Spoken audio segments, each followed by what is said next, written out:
Olá, seja muito bem-vindo, seja muito bem-vinda. Eu sou a Gabriela Varelli, esse é o videocast Em Detalhes.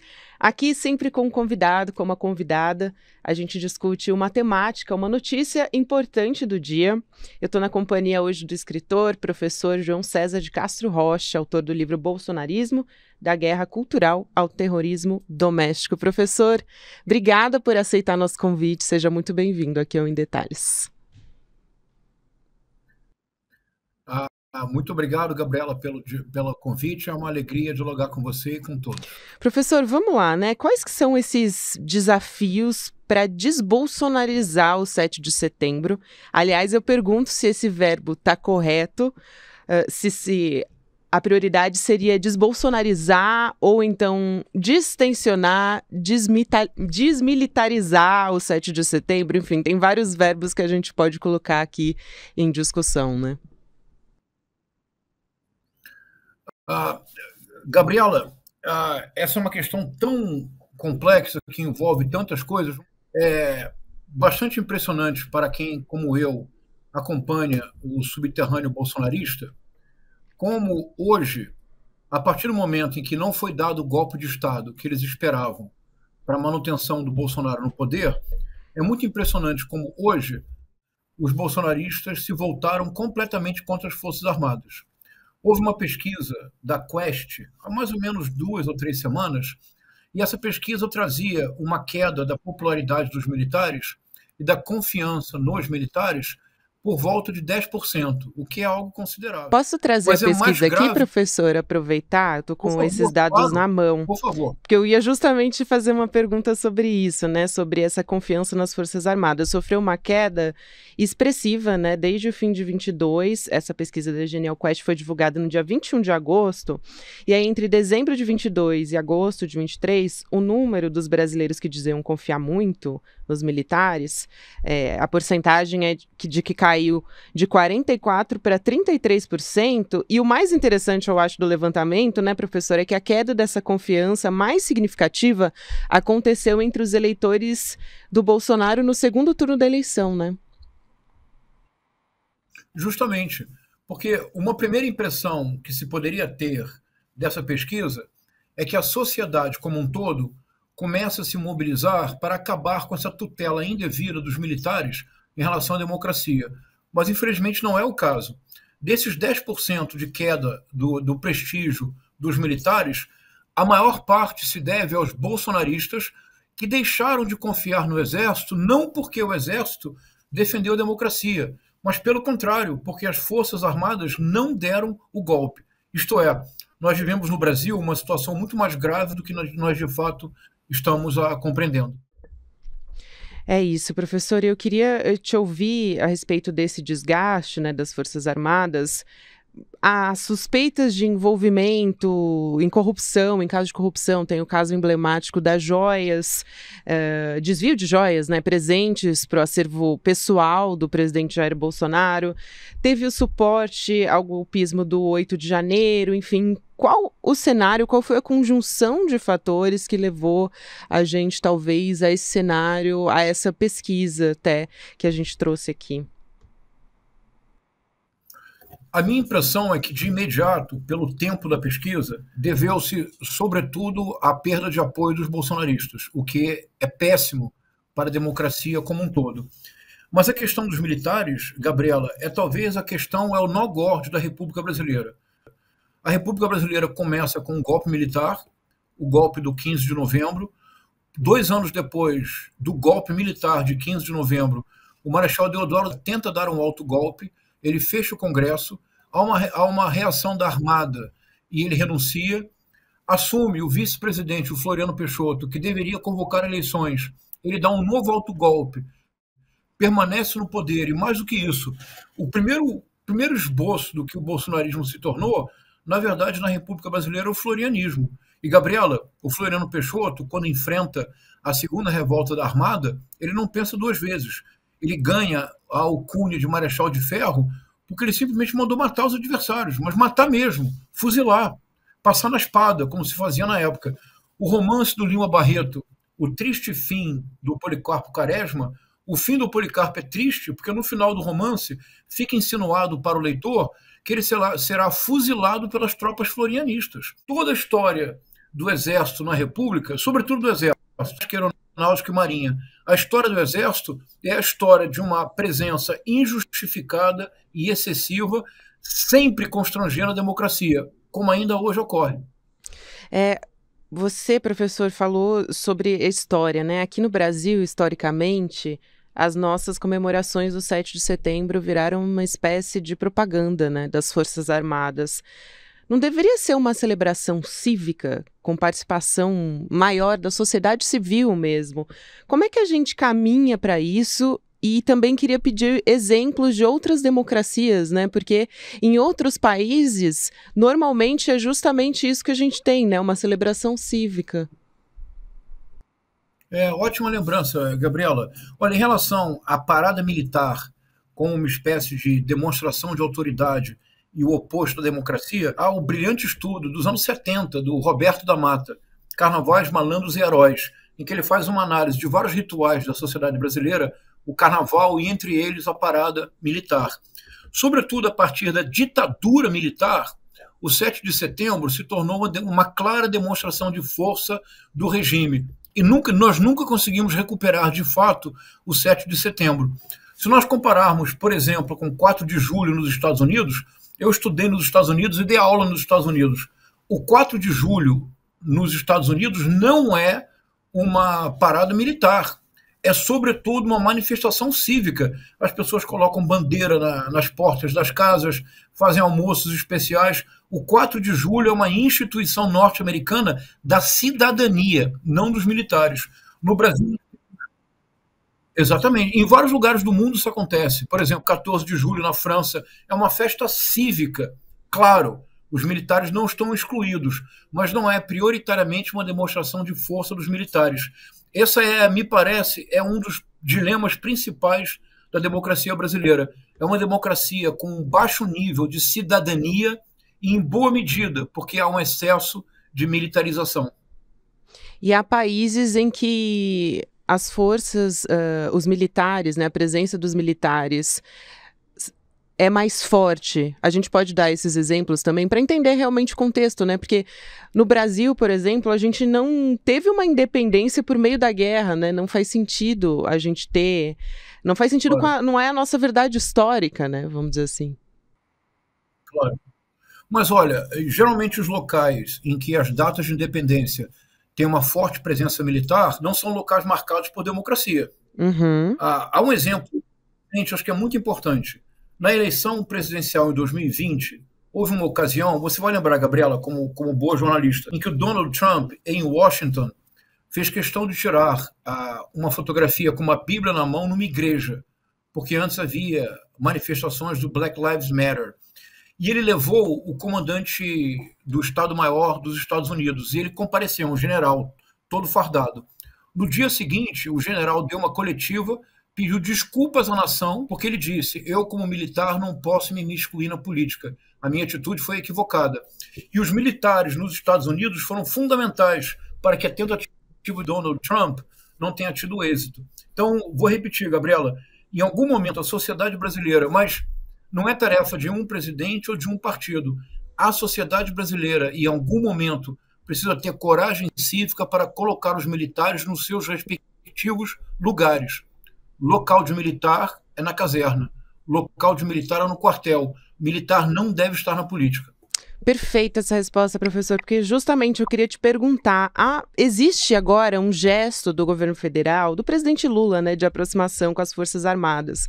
Até falei aqui nos bastidores, antes da gente começar a conversa para esse episódio, que tem um podcast, O Medo e Delírio, em Brasília, que eu acho muito boa essa sonora que eles usam, que diz que o Lula é campeão mundial de conciliação, porque realmente ele tem esse perfil, né?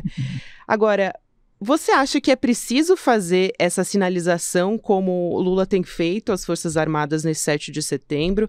Você acha que Lula está certo ou que deveria ter uma outra postura em relação às Forças Armadas? Bom, vamos lá. Eu acho que deveria ter outra postura, Gabriela, mas vamos tentar aqui pensar juntos. Em primeiro lugar, a sua observação é perfeita. Eu acho que o presidente Lula, e é bem importante que nós cheguemos a essa conclusão, estruturalmente, ele não é um político de esquerda, mas ele também não é um político de direita. Estruturalmente, o Lula se vê como um estadista. O ideal do Lula, na verdade, é trazer para o Brasil o que aconteceu na Espanha do Adolfo Suárez, em 1977, os famosos Pactos de Moncloa. Depois da morte do ditador, o generalíssimo Franco, houve um acordo na sociedade espanhola, todos se sentaram à mesa, incluindo o rei Juan Carlos, e estabeleceram uma série de acordos para transição política, mas também para reformas econômicas. Esse ponto, Gabriela, é fundamental, porque no Brasil houve algo similar em 1985, quando houve a transição da ditadura para a redemocratização. Mas o acordo feito no Brasil foi apenas no âmbito da política. Não houve nenhuma modificação no plano econômico. As mesmas elites continuaram explorando o Estado, as mesmas elites continuaram tendo todos os benefícios e não houve, de fato, uma reforma econômica. Me parece que no atual governo do presidente Lula, o terceiro governo, me parece que seria muito importante que, em algum momento, o presidente Lula compreendesse que essas conciliações macunaímicas que marcaram os dois primeiros governos do presidente Lula, de 2010, 2002 a 2010, essa ideia de que nós vivemos num país em que todos ganharão algo em algum momento, isso simplesmente não é mais a realidade brasileira, Gabriela. Nós temos uma polarização excessiva, nós temos uma pressão eterna sobre o governo, seja do Arthur Lira, seja do Roberto Campos Neto, seja dos militares, seja do mercado financeiro. Me parece que está chegando a hora no Brasil de que nós assumamos o conflito como protagonista. Agora, dizê-lo com todo cuidado, com toda serenidade. Conflito dentro das regras do jogo democrático, sem nenhuma ruptura, sem nenhum pronunciamento, nada. O que eu chamo de conflito, Gabriela? Sentar na mesa e explicar para o mercado financeiro que a taxa Selic não pode continuar sendo o absurdo que é, para que eles continuem ganhando cada vez mais dinheiro sem investir em capital produtivo. E explicar para as famílias que, por exemplo, nos Estados Unidos, que é o modelo máximo dessas pessoas, o imposto de transmissão de herança, Gabriela, é 40%. No Brasil, é 4%. E explicar que nos Estados Unidos, os investimentos offshore pagam imposto. No Brasil, não pagam. Explicar que no mundo capitalista normal, quem tem um avião paga imposto. No Brasil, quem tem avião, iate, barco, não paga IPVA. Quem paga IPVA somos nós, classe média, que pagamos IPVA. Então, quando eu digo que nós precisamos, colocar o conflito na cena como protagonista, é simplesmente reunir todos numa mesa e conversar e dizer, olha, já fizemos a transição política, a reforma econômica nunca foi feita. Gabriela, chegou a hora.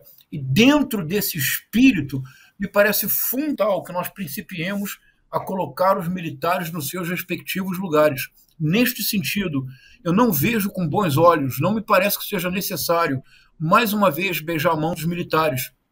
No orçamento apresentado ao Congresso para 2024, Gabriela, o Ministério da Defesa ganhou mais recursos do que o Ministério da Educação e o Ministério da Saúde juntos. Isso não faz o menor sentido num país como o Brasil. Muito bom, professor, até porque os militares, a gente tem acompanhado, né, vieram atendendo a interesses pessoais e eleitorais do ex-presidente Jair Bolsonaro, né? Então, seria importante também que Lula, de certa forma, estivesse acompanhando de perto, né, como está o governo Lula, a respeito da segurança, né, do próprio presidente, que desde o dia 1, diversas entidades e órgãos tiveram que ser desaparelhados em função até dos 4 anos do bolsonarismo. Agora, é importante que essa conciliação, né, que Lula tenta fazer não passe esse recado, né, errado, de que as Forças Armadas e a política podem se misturar, porque a gente viu o perigo que isso oferece a uma democracia, como ofereceu nas eleições agora, né? E tem uma questão muito séria, Gabriela, que é preciso coragem cívica para tocar o dedo na ferida. E vamos lá. No século XXI é o século do avanço transnacional da extrema-direita, pelo menos por enquanto. No Brasil, como em nenhum outro lugar do mundo, a extrema-direita se enraizou rapidamente em todos os níveis da sociedade. E mais do que isso, Gabriela, é o único lugar no século XXI em que aproximadamente 40 mil pessoas ficaram acampadas durante 60 dias diante de quartéis pedindo ditadura, rezando para pneu murcho, pedindo socorro para alienígenas. Bolsonaro no poder. O que eu chamo de dissonância cognitiva coletiva, isto é, uma percepção delirante da realidade, mas não é apenas por delírio. Porque quando dezenas de milhões de pessoas abraçam delírio, Gabriela, continua sendo delírio objetivamente, mas do ponto de vista da realidade política vira fato e pode ganhar a eleição. Agora, como é possível que no Brasil, mais do que em qualquer outro lugar do mundo, a dissonância cognitiva coletiva tenha chegado a tal nível? Pois eu proponho, Gabriela, isso só aconteceu porque as Forças Armadas são corresponsáveis do delírio dos bolsonaristas. Mas como assim? Veja, imaginemos, façamos aqui uma imaginação. Imagine-se agora, Gabriela, não fique com raiva de mim, mas imagine-se agora que você é uma bolsonarista empedernida e que você está diante dos quartéis com chuva, com sol, usando banheiro químico, cantando, rezando para pneus e pedindo socorro aos alienígenas. Agora, imaginemos que você recebe a seguinte informação: as Forças Armadas acabaram de lançar uma nota oficial reconhecendo a legitimidade da manifestação. Gabriela, você que está diante do quartel, você considera que você está certa, não é isso? Claro. E não é à toa, né, professor? Acho que a gente pode até trazer, desculpa te interromper, mas só para trazer essa informação de que parte dos bolsonaristas têm divulgado nas redes sociais, na internet, imagens com o Fique em Casa, né? Que é uma chacota, inclusive, a pandemia que levou à morte de milhares de pessoas, mas como uma espécie de recusa, né, de aceitar. Na verdade, eles estão bravos com as Forças Armadas, chateados porque não deram o golpe, é isso. É isso. E as Forças Armadas são corresponsáveis. Porque, seguindo nesse exercício de imaginação, eu vou voltar a essa questão do Fique em Casa, que é um ponto muito importante que você mencionou. Então, Gabriela, imagina você continuou se radicalizando, porque você viu o apoio do general que não permitiu que a Polícia Militar desmontasse o acampamento, e você viu o apoio das Forças Armadas nessas notas oficiais. Então, você continuou se radicalizando. Você se encaminha para a sede dos três poderes. Quando você começa a caminhada, você se preocupa, e você pensa com você mesmo: será que eu conseguirei chegar lá? Mas quando você vê que a Polícia Militar do Distrito Federal, na verdade, não somente não impede que você chegue à sede dos três poderes, mas literalmente faz uma escolta para a sua peregrinação, você realmente acredita com você mesma que você tem total razão, não acredita? Claro, claro, então, esse é o recado, né? É o recado, Gabriela. Então, no Brasil, nós temos que dizê-lo com coragem cívica. Os generais que permitiram que, diante dos seus quartéis, um crime fosse cometido, e as forças de segurança que apoiaram os acampados diante dos quartéis são corresponsáveis dos atos terroristas do 8 de janeiro. Você mencionou um ponto muito importante, Gabriela, eu gostaria de aproveitá-lo, que é muito importante o que você disse. Tem esse post que domina agora, domina os grupos de WhatsApp bolsonaristas, que é: luto, fique em casa, se sair, use roupa preta. Me acompanha, Gabriela, veja como é que funciona a mentalidade da extrema-direita e como eles são mais sofisticados do que nós pensamos. E você matou a charada. O fique em casa era quase que um lema progressista e do campo da esquerda democrática para tentar salvar vidas. Contra o fique em casa, a extrema-direita brasileira fazia questão de aglomerar e, sobretudo, questão de usar de maneira deliberada a máscara sempre equivocadamente, ou no queixo ou na testa, nunca protegendo não usar. Então, o que eles estão fazendo agora? Olha que interessante, Gabriela. Isso quem estudou muito bem foi uma professora de Santa Catarina, Letícia Cesarino, brilhante professora. Ela tem um livro chamado Mundo às Avessas, em que ela mostra que boa parte da força da extrema-direita é que a extrema-direita pega uma ideia, um símbolo que é comum a todos, mas inverte completamente o sentido. Então, o fique em casa, que para nós era uma questão de fraternidade, para não contaminar a ninguém e esperar que o mais rapidamente possível a doença fosse resolvida, para eles agora o fique em casa é um protesto contra a democracia. Mais do que isso, eles dizem, nesse mesmo post que você citou, eles dizem assim: se sair de casa, use roupa preta. Agora, olha até onde chega a sofisticação da extrema-direita, Gabriela. É que você é muito jovem, mas para a minha geração, esse elo de saia de casa com roupa preta lembra os caras pintados. Quando o Fernando Collor de Mello, lá atrás, quando ele estava em vias de sofrer o processo do impeachment, ele pediu, no último gesto de salvação, que as pessoas saíssem às ruas com uma cor amarela, para mostrar patriotismo e apoio ao Collor. Espontaneamente, as pessoas saíram às ruas, entre elas eu, era jovenzinho, as pessoas saíram às ruas com roupa preta, luto pela presença do Fernando Collor. Portanto, quando eles pedem que as pessoas saiam de roupa preta, a necessita é o impeachment, não do Collor, do Lula. Então perceba, Gabriela, como é que eles manipulam com grande sofisticação esses símbolos que são comuns. Nossa, sem dúvida, professor. E falando em símbolos, eu acho que vale a pena trazer aqui também o esforço do presidente Lula para tentar resgatar os símbolos nacionais depois desses 4 anos de governo Bolsonaro, as cores da bandeira, né? Tem a campanha também do 7 de setembro exaltando a democracia e houve um investimento nisso, inclusive um investimento financeiro mesmo de 3 milhões de reais, mas que ainda é menor, inclusive, vale a pena dizer aqui, do que o ex-presidente Bolsonaro investiu em 2022, tá? 300 mil reais a menos. E tem um eixo temático também presente que está presente inclusive nos desfiles, que é o de paz e soberania, ciência e tecnologia, saúde e vacinação e a defesa da Amazônia, agora em 2023. Como é que você avalia essas medidas, vamos dizer assim, professor?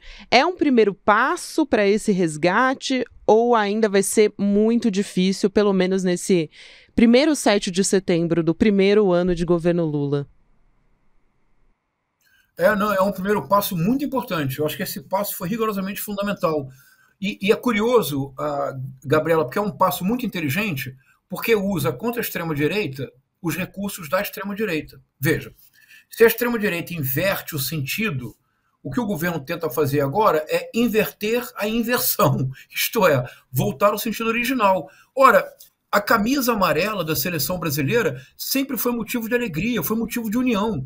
Era um dos raros momentos em que o povo brasileiro de fato se unia, assistia os jogos juntos, todos saíam às ruas de camisa amarela. Havia nos subúrbios do Rio de Janeiro, onde eu cresci, havia um costume muito interessante.